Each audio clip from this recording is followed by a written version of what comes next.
नमस्कार, कानून के पाठशाला में आपका स्वागत है। मैं हूं नरेंद्र सिंह। हमारा संविधान हर नागरिक को अभिव्यक्ति की आजादी का अधिकार देता है। मतलब देश का हर नागरिक किसी भी विषय पर अपनी बात रखने और उसे दूसरों के साथ साझा करने का अधिकार रखता है। लेकिन यह भी देखा गया है कि सूचना और पारदर्शिता के बिना अभिव्यक्ति की आजादी अधूरी रहती है। इसलिए सरकार 2005 में सूचना का अधिकार कानून लेकर आई। यह कानून भारत जैसे जटिल और विविध लोकतंत्र के लिए जरूरी है। यह कानून सही मायनों में हमारे लोकतंत्र के प्रति आम नागरिक की आस्था को बल देता है, मजबूत बनाता है। आइए देखते हैं इस कानून की खास बातें।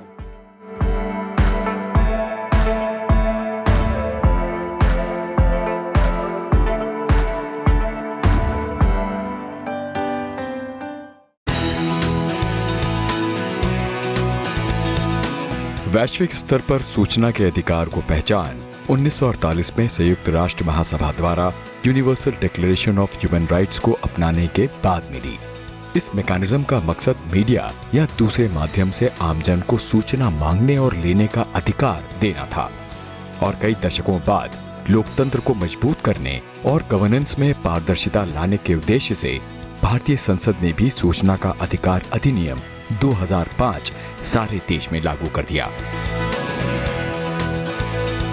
सूचना के अधिकार कानून का मूल मकसद नागरिकों को जानकारी उपलब्ध कराकर सशक्त बनाना, सरकार की कार्यशैली में पारदर्शिता और जवाबदेही को सुनिश्चित करना, भ्रष्टाचार को रोकना और हमारे लोकतंत्र की कार्यशीलता को बढ़ावा और दिशा देना है। ये कानून नागरिकों को सरकार की गतिविधियों के बारे में अवगत कराने की दिशा में बड़ा कदम है। इस कानून के तहत कोई भी नागरिक किसी भी सरकारी कार्यालय में आरटीआई दर्ज कराकर जरूरी जानकारी ले सकता है। ये कानून सरकार से लिखित सवाल जवाब करने का हक हर नागरिक को देता है।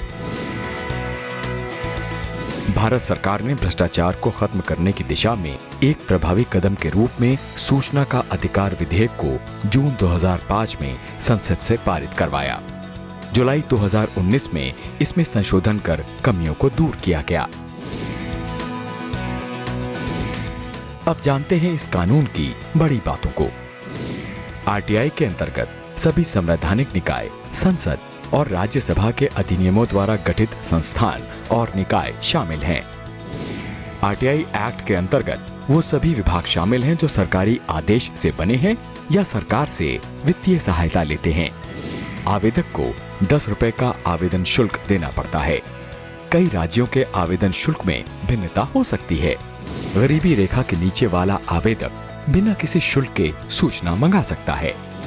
मांगी गई सूचना अगर आवेदक के व्यक्तिगत जीवन से जुड़ी है तो उसे 48 घंटे के भीतर ही उपलब्ध कराने का प्रावधान है। आरटीआई एक्ट में यह भी कहा गया है कि सभी सार्वजनिक प्राधिकरण अपने दस्तावेजों का संरक्षण कंप्यूटर में करें। प्राप्त सूचना से असंतुष्ट होने की स्थिति में आप स्थानीय से लेकर राज्य और केंद्रीय सूचना आयोग में अपील कर सकते हैं। इस एक्ट के अनुसार केंद्रीय स्तर पर एक मुख्य सूचना आयुक्त और 10 या 10 से कम सूचना आयुक्तों की सदस्यता वाले एक केंद्रीय सूचना आयोग के गठन का प्रावधान है। इस कानून में केंद्र की तर्ज पर राज्यों में भी एक राज्य सूचना आयोग के गठन का प्रावधान रखा गया है।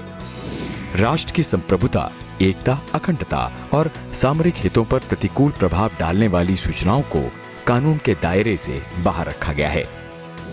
सेक्शन 24 सब सेक्शन 1 के अंतर्गत सिक्योरिटी और इंटेलिजेंस एजेंसीज को इस कानून के दायरे से बाहर रखा गया है।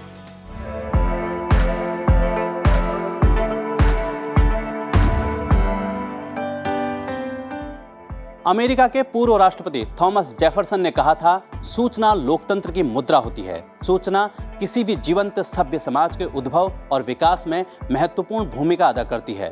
कानून के पाठशाला कार्यक्रम में फिर मिलेंगे एक नए कानून और उससे जुड़े प्रावधानों को लेकर। नमस्कार।